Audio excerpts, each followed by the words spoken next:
नमस्कार दोस्तों। आज मैं आपको बताने वाला हूं एक बेहद जरूरी और समाज को झकझोर देने वाला मुद्दा, दहेज प्रथा पर बड़ा कानूनी कदम।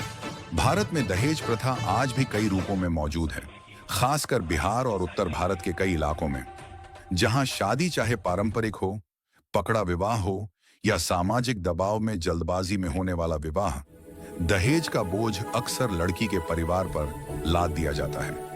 दहेज को कई बार गिफ्ट का नाम देकर जबरदस्ती वसूला जाता है और कई परिवार अपनी इज्जत बचाने के लिए मजबूरी में सब कुछ दे देते हैं। लेकिन दोस्तों, अब समय बदल रहा है। सरकार और न्यायालय दोनों ने दहेज के खिलाफ बेहद कड़ा रुख अपनाया है। डाउरी प्रोहिबिशन एक्ट 1961 पहले से मौजूद था, लेकिन अब उस पर अमल बेहद सख्ती से किया जा रहा है। और हाल ही में इलाहाबाद हाई कोर्ट ने एक ऐसा फैसला दिया है जिसने शादी की पूरी प्रक्रिया को पारदर्शी बना दिया है। अब शादी में दिए और ली गए सभी उपहारों की लिखित सूची बनाना अनिवार्य कर दिया गया है। जी हाँ, शादी में जो भी गिफ्ट दिए जाए, चाहे लड़की पक्ष से या लड़के पक्ष से, हर एक चीज का रिकॉर्ड रखना जरूरी है।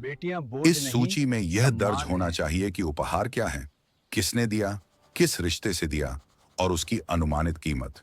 और यह सूची दूल्हा और दुल्हन दोनों को मिलकर तैयार करनी होती है, ताकि कोई भी पक्ष बाद में दहेज का झूठा या गलत दावा न कर सके। दोस्तों, यह नियम इसीलिए लाया गया है कि असली गिफ्ट और दहेज में फर्क साफ दिखाई दे, क्योंकि कई बार गिफ्ट के नाम पर मांग की गई चीजें दहेज बन जाती हैं और कई बार झगड़े या विवाद होने पर उपहारों को दहेज कहकर मामला दर्ज कर दिया जाता है। अब इस सूची के होने से सच्चाई तुरंत सामने आ जाएगी। अगर सूची में चीज लिखी है और वह मांग के बिना दी गई थी, तो वह गिफ्ट है, दहेज नहीं। लेकिन अगर कोई दहेज मांगता है या दहेज देकर रिश्ता पक्का करता है, तो यह अपराध है। दोस्तों, कानून के अनुसार दहेज लेना या देना दोनों ही अपराध हैं। दहेज लेने या देने पर कम से कम 5 साल की जेल और कम से कम 15,000 रुपये का जुर्माना या दहेज की कीमत, जो भी ज्यादा हो, लग सकता है। अगर कोई दहेज की मांग करता है, सीधे या इशारों में, तो उसे 6 महीने से 2 साल तक की सजा हो सकती है और जुर्माना लग सकता है। यह नियम बिहार जैसे राज्यों के लिए बेहद महत्वपूर्ण है, जहां कई प्रकार के विवाह होते हैं। कई जगह पकड़ा विवाह या जल्दबाजी वाले विवाह में दहेज मांगने के मामले ज्यादा मिलते हैं। कुछ परिवार रिश्ते को 6 महीने से 2 साल तक की सजा हो सकती है और जुर्माना लग सकता है। यह नियम बिहार जैसे राज्यों के लिए बेहद महत्वपूर्ण है, जहां कई प्रकार के विवाह होते हैं। कई जगह पकड़ा विवाह या जल्दबाजी वाले विवाह में दहेज मांगने के मामले ज्यादा मिलते हैं। कुछ परिवार रिश्ते को मजबूत दिखाने के लिए दहेज की मांग को सामाजिक प्रतिष्ठा समझने लगते हैं। लेकिन कानून साफ कहता है, दहेज मांगना अपराध है, चाहे शादी किसी भी प्रकार की हो, छोटे स्तर की हो, बड़े परिवार की हो, जातीय विभाग वाली हो या पकड़ा विवाह, दहेज लेना मना है।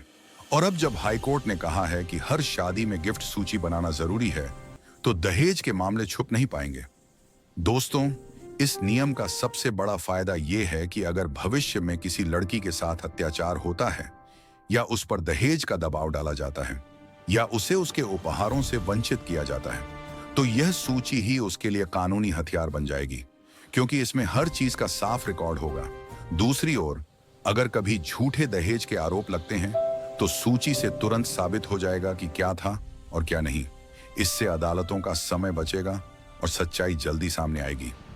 दोस्तों, समाज बदलने का समय आ चुका है। दहेज कोई परंपरा नहीं, एक अभिशाप है। बेटी बोझ नहीं होती, बेटी सम्मान है। दहेज लेकर रिश्ता नहीं बनता, दहेज लेकर रिश्ता टूटता है। इसलिए अपने घर या परिवार में शादी हो तो गिफ्ट लिस्ट जरूर बनाएं। किसी भी तरह की मांग को, कितना भी छोटा क्यों ना हो, तुरंत मना कर दें। और अगर कोई दहेज मांगे तो कानून आपके साथ है। दहेज निषेध अधिनियम के तहत ऐसे लोगों पर सख्त कार्रवाई हो सकती है। हम सबको मिलकर यह सामाजिक बुराई खत्म करनी होगी और इसका पहला कदम है जागरूकता। अपने गांव, मोहल्ले, समाज में यह संदेश